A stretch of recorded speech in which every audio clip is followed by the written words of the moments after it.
Rain and thunder. Recently, a catastrophic storm devastated Turkey, leaving hundreds injured and homeless. Rain and thunder. There goes the tree! Oh my God!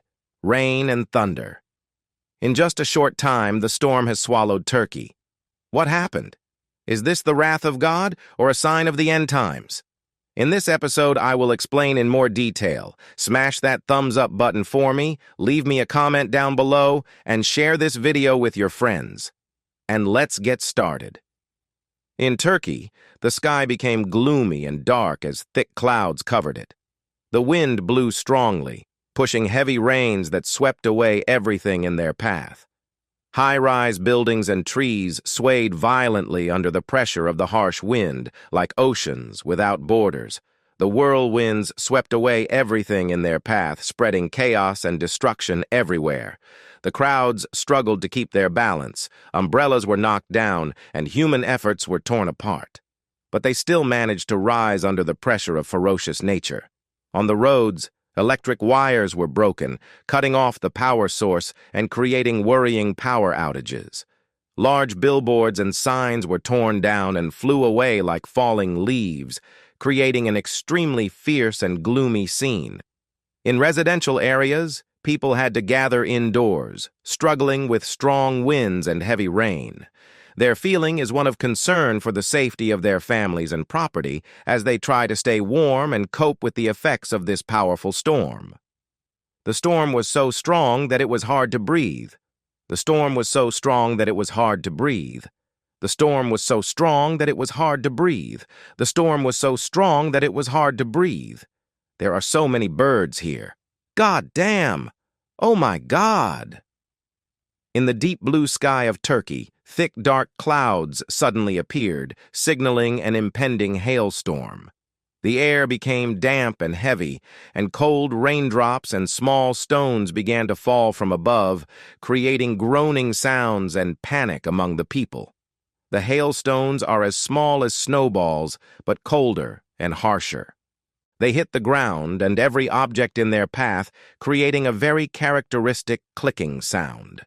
Roofs, windows, and vehicles became targets of hail, forcing people to find ways to cover and protect their property. The countryside, where fields and gardens were overgrown, fell victim to the hailstorm. Weak tree branches are broken and unripe fruits are destroyed, causing heavy damage to the local agricultural economy. Meanwhile, people living in a hailstorm must quickly hide in their homes or shelters, away from the danger of cold stones. They have to wait until the storm passes and hope that it does not cause much damage and loss.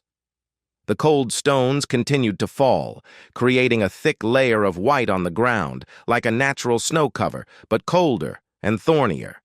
The streets became slippery and treacherous, making travel difficult and dangerous. In the villages, people struggled with cold winds and hail, trying to shield their livestock and precious possessions.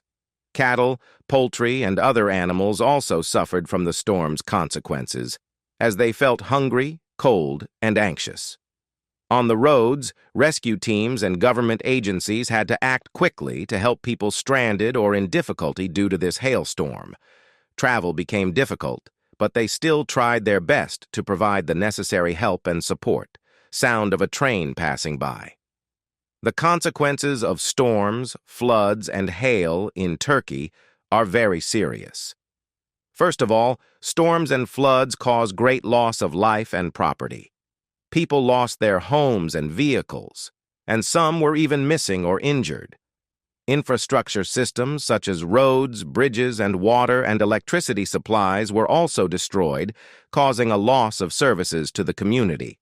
Second, the agriculture and food production sector also suffered heavy losses with land flooded and crops destroyed, causing huge losses in agricultural and animal output and creating economic hardship for farmers. Finally, the environment and ecosystem are also degraded by environmental pollution and biodiversity loss, with long-term impacts on the lives of communities in the future. Let us pray for Turkey, where the storm has caused damage and suffering. Dear God, we raise our prayers for the people of Turkey who have been severely affected by the storm. May God grant peace and comfort to those who have lost their lives and a speedy recovery to those injured and homeless. May God give the authorities and rescue organizations the strength and wisdom to support and protect the community during this difficult period. May God guide and protect everyone and let them know that they are not alone in this difficult situation. Dear God, please fill Turkey with your mercy and support. Help them overcome all difficulties and recover from the losses they have suffered. Amen. Recently, there have been videos of Jesus' angels appearing in Jerusalem, and what a surprise. Do you know what we mean? That's right. Angel. Volcanoes are one of the most destructive forces of nature. These volcanoes rupture the Earth's crust, allowing hot lava, gases, and volcanic ash to escape from a magma chamber below the surface. There are several types of volcanoes, most of which are classified by shape and size. The four main groups of volcanoes include the following: stratovolcanoes, shield volcanoes, calderas, and mid-ocean ridges. Stratovolcanoes have steep sides and are more cone-shaped. Shield volcanoes are flatter and dome-shaped. Calderas are large depressions, and mid-ocean ridges are underwater chains on the ocean floor. No matter their appearance, they've all helped form the Earth into the way it is today.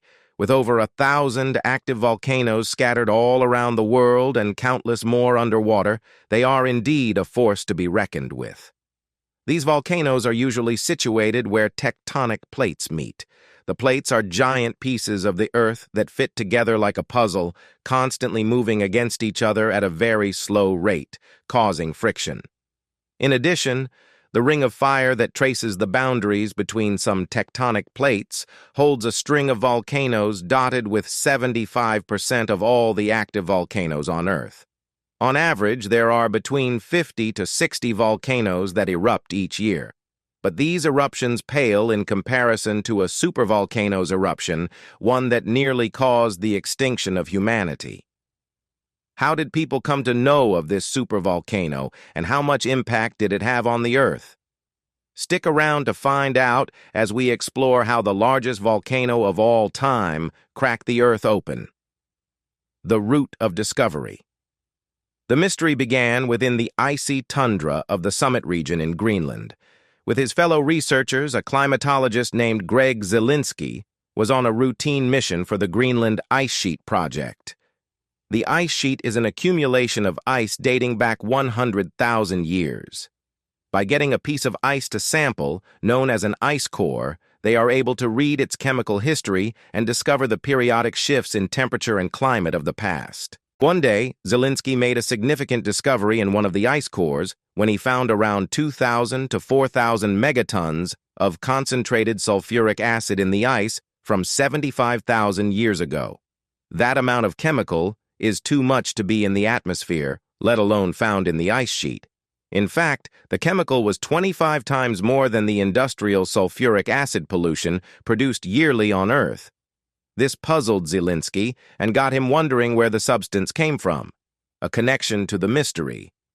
1,000 miles away from the discovered chemical in Greenland, a geologist named Michael Rampino encountered the same mystery when he studied an ocean core. Like the ice core, the ocean core allows scientists to trace shifts in the Earth's climate. When Rampino discovered heavier oxygen-18 on the specimen, oxygen-18 being more abundant in cold water. This confused him because the ocean core shows that there had been a point in Earth's history where the temperatures had rapidly plummeted 75,000 years ago, the same time that the substance in Zielinski's ice core presented. Ocean temperatures had dropped nearly 10 degrees Fahrenheit over just a few thousand years, which in comparison to Earth's 4.5 billion year history is a blink of an eye. The findings were so surreal, it led Rampino to quote, "The temperature change that we saw in these deep-sea core records was something like 5 or 6 degrees Celsius. That's 10 degrees or more Fahrenheit, not over 100,000 years or even 10,000 years, but over just a few thousand years. Now, climatically, that's very surprising. That's very, very fast. That's very catastrophic. It had been as if someone had flipped the switch on the planet's climate from hot to cold, the geologist added. The missing link. Without the two scientists knowing each other, the specimens they examined dated the rapid climate change to 75,000 years ago, linking the two anomalies. The ice core hinted at a global event where the Earth's atmosphere had been showered with billions of tons of sulfuric acid and ash. The ocean core also presented a cataclysmic leap in the world's ocean temperature, like a sudden onset of an ice age. Now, there are only a few phenomena with such a powerful force that could have triggered the change in the steady flows, such as an asteroid impact or volcanic eruption. When an asteroid hits the Earth's surface, it blasts debris into the atmosphere, blocking the sun's rays and cooling the planet. But these asteroid impacts do not produce sulfuric acid, the component Zielinski found in the ice core he studied. Volcanic eruptions are another possibility that may have triggered the rapid cooling period, and the eruptions do, in fact, produce sulfuric acid. However, they were met with another obstacle in their research, for even in the long history of the Earth's most significant eruptions, only a tiny fraction of sulfuric acid is ever scattered across the globe. Another scientist named John Westgate found himself in the same situation as Rampino and Zielinski when he got sent numerous boxes of volcanic ash from around the world. Westgate is a quaternary tephrochronologist, in simpler terms, a volcano detective. The volcanic ash gathered from every eruption is deemed unique, rarely falling a few hundred miles. A discovery would soon shock Westgate when he discovered that the numerous boxes of volcanic ash sent thousands of miles apart would trace their way back to one volcano. The scientist concluded that if a single volcano were responsible for the phenomena, its eruption would be the most powerful in recorded history. Thus, the search for the mysterious supervolcano began. Discovery of the supervolcano. In 1994, Westgate received another volcanic ash sample from Craig Chesner. The sample's origin is Lake Toba, Indonesia, in Southeast Asia. The search for the alleged supervolcano would end when the sample from Lake Toba matched the same with the rest of the volcanic ash. The scientists were thrilled with the discovery and started looking into Mount Toba's supervolcano. This ancient volcano in the Barisan Mountains of north-central Sumatra, Indonesia, caused a massive eruption that shook the Earth to its core 74,000 years ago. Its eruption had been considered the largest volcanic eruption in human history, sending the Earth into a severe ice age that lasted for at least 1,000 years. This supervolcano had been dormant for millions of years, accumulating pressure in its magma chamber and draining the underground reservoir. When Mount Toba erupted, it spared no expense in the severity of its explosion. The eruption wreaked havoc on Earth, sending billions of tons of ash around the planet, blanketing the planet with a poisonous yellow haze. An eruption of this extent annihilated all life within the wide radius of the volcano, ranking an 8 out of 8 on the VEI, or Volcanic Explosivity Index.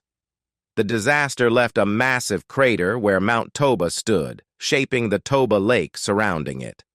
This calamity also caused scientists to link the Mount Toba eruption with the genetic bottleneck in human evolution about 70,000 years ago, when the population severely decreased to 3,000 to 10,000 surviving individuals. A genetic bottleneck is a sharp reduction in the size of the population due to disastrous environmental events like Toba's eruption. When a volcano erupts, it releases a massive gas and ash cloud. Breathing in the particles from this cloud easily compares to breathing in tiny needles.